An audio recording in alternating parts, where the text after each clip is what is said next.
Welcome to the Deep Dive, where we unravel the mysteries lurking in the shadows and explore the stories that send shivers down your spine. From unsolved crimes to paranormal encounters, from eerie legends to the unknown, we're here to take you on a journey into the unexplained. Every story has layers, and every layer brings us closer to the truth or deeper into the mystery. So grab a seat, turn down the lights, and get ready to dive into the unknown. This is the Deep Dive. Okay, so get ready because we are diving into something today that's it's one of those topics that really kind of sends shivers down your spine. Lemuria, that mythical lost continent, that sparked just countless legends and theories and books. And I'm going deep on this one today. We're unpacking this article that someone sent to us. It's called "The War That Sank a Continent." And I gotta say, just that title alone has me hooked. But, let's be real for a second. It's so easy to kind of get lost in all those fantastical stories, the advanced civilizations, the ancient mysteries. So today, let's see if we can do a little separating. Can we separate fact from fiction? Let's explore what makes Lemuria so captivating. And maybe we'll even uncover some hidden truths along the way. What do you say? You ready to dive in? Absolutely. It's interesting how this idea of Lemuria, it didn't just appear out of thin air. Yeah. It actually came from a place of genuine scientific mystery. Yeah, let's talk about that. So our article points to this guy, Philip Slater, a 19th century zoologist. And he stumbles across what seemed like an impossible puzzle, lemur fossils. And not just in one place. These things were scattered across the globe. South America, India, Madagascar. Like, come on. These little guys were not hopping on boats and just migrating across oceans. Exactly. And keep in mind, this was way before the whole idea of continents slowly moving or, disappearing beneath the waves. It wasn't mainstream science yet. But it was being talked about. In fact, there was this geologist, a pretty famous one at the time, Sir Charles Lyell. He'd already proposed some similar concepts. Oh. So Slater's theory, which basically suggested this massive land bridge, maybe even a whole continent, which he called Lemuria, by the way. It kind of seemed to fit in with what some scientists were already thinking about. Right. It's like finding that missing puzzle piece, and it seems to click into place, at least at first glance, right? But as with all good mysteries, there's always more to the story. And in this case, things take a bit of a turn. We go from hard science to something else. Enter Helena Blavatsky and the world of theosophy. Oh yeah, Blavatsky. Her book, The Secret Doctrine. Mm-hmm. It took this very grounded scientific hypothesis and launched it into a whole new dimension.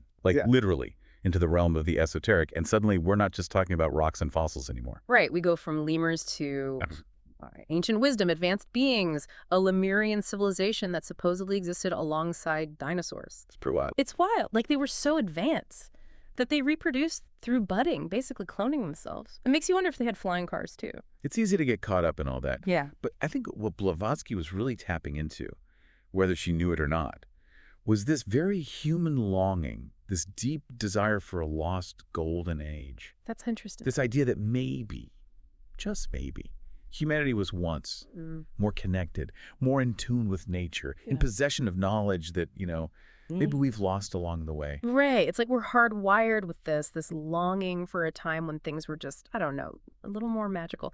And Blavatsky, she wasn't alone in this. Right. There was, what was his name? James Churchward, with all his stories of Mu, this lost continent in the Pacific. Yeah. He added a whole other layer of complexity to this whole tapestry of lost civilizations and ancient mysteries. And you can't forget about the actual places. Some people point to these as evidence. Right. You have the Yanaguni Monument off the coast of Japan with all those weird underwater formations. Right. And there's Nan Badal in Micronesia with those massive, almost unexplainable stone structures. Oh, totally. You look at those and you can't help but think, what if these structures really are remnants of something much grander, much older than we can even imagine? Yeah, and our article even ties Lemuria's end to something that we know happened, a real event, the Younger Dryas. Okay. Around 11,500 years ago. It was this period of massive climate change, really rapid actually, upheaval all over the planet.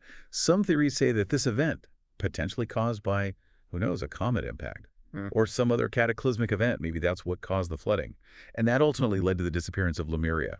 Okay, so now we're talking about global disasters, comet impacts, maybe even the poles shifting, but it doesn't stop there, does it? Some versions of this story, they take an even wilder turn. They say that Lemuria, it wasn't just a natural disaster. They claim that Lemuria was wiped out by a full-blown nuclear war between ancient advanced civilizations. We're talking Anunnaki level stuff here. It's definitely a lot to process. And it's important I'd even say crucial, to approach these kinds of claims with a healthy dose of skepticism. Oh, for sure. But, even with that in mind, Yeah. I still think these dramatic narratives, they say something kind of profound about us, about human psychology, Absolutely. these deep-seated fears that we have, about cataclysmic events, the idea of losing all our knowledge and progress. They're like these cautionary tales whispered down through the ages. They remind us that civilization itself can be fragile. Right. It's like that feeling you get when you're standing on the edge of something vast and unknown, a mix of awe and wonder, and maybe just a little bit of healthy fear.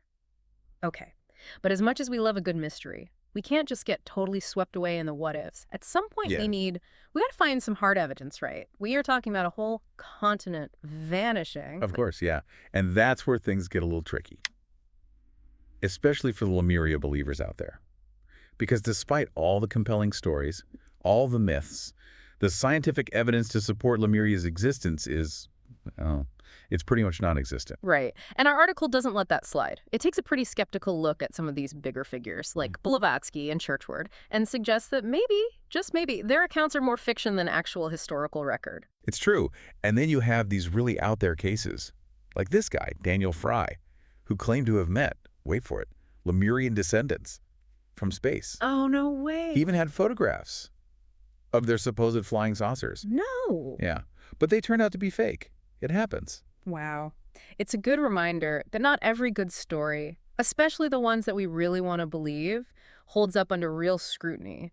But that's kind of what we are doing here, right? That's the whole point. Digging deeper, asking questions, trying to sift through all the noise to find those nuggets of truth. Exactly. And speaking of truth, there's a really fascinating twist to this whole thing. Remember how Slater's initial theory was all about these sunken land masses? Yeah.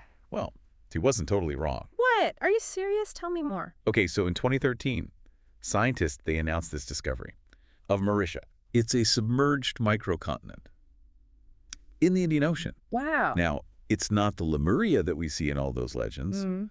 but it does prove that continents can sink, Right. and they sometimes even break apart in the process. Wow. So you are telling me that there is a real-life sunken continent just hanging out at the bottom of the ocean in the same area as this mythical Lemuria. That's hard to ignore. It is a bit of a coincidence. Sure. And while it sank millions of years ago, so long before humans were around to build anything, let alone nuclear weapons, its discovery raises some interesting questions. For sure. It's like finding this one tantalizing puzzle piece. It doesn't complete the puzzle, but it definitely hints at a bigger picture, something we are still trying to figure out. Exactly. It makes you wonder what else is down there. The discovery of Mauritius, much like the Bimini Road or the Yonaguni Monument. They were all found by chance. Wow. Makes you think.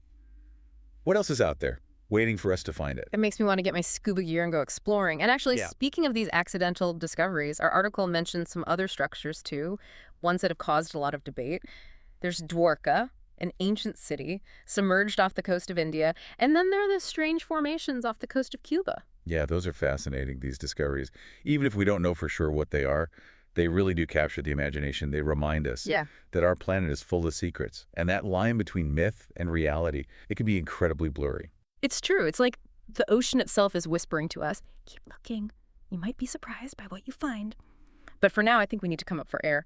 Take a sec and think about everything we've just talked about. We've gone from scientific theories to esoteric beliefs, from lost continents to underwater cities. And yet, we're still left with the question, so did Lemuria actually exist? And if it did, what does that mean for us? You know, it's funny. We started off totally fixated on finding this physical continent, this tangible piece of land that gets swallowed by the sea. Right.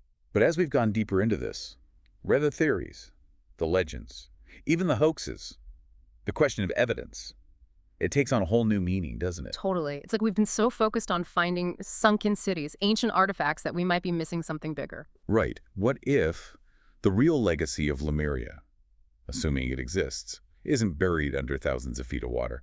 What if it's something else? What if it's woven into our collective memory, our hopes, our fears even? It's true. It's like these themes keep popping up, this yearning for ancient wisdom, advanced civilizations, living in harmony with nature.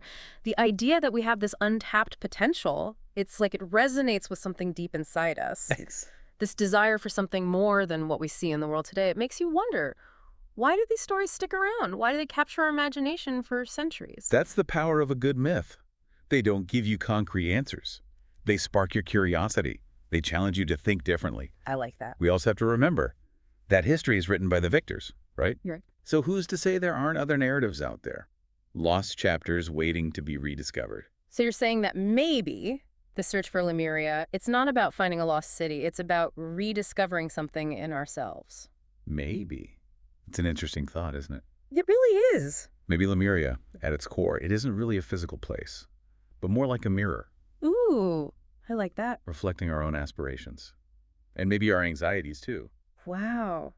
It really makes you think, what if these ancient stories, even the ones that seem totally out there, hold some truth? A truth that we won't find by mapping the ocean floor, but by exploring something much deeper, our own consciousness. It's a good place to end, I think. It is. And on that note, we're going to leave you to continue your own exploration. Thanks for joining us on this deep dive into Lemuria. And until next time, keep asking questions and never stop exploring the unknown. And that's a wrap for this episode of The Deep Dive. I hope you enjoyed today's exploration into today's mystery, and that it gave you some valuable insights to think about. If you found this episode helpful, make sure to hit that like button and subscribe to stay updated on all our future deep dives. As always, thanks for diving deep with us today.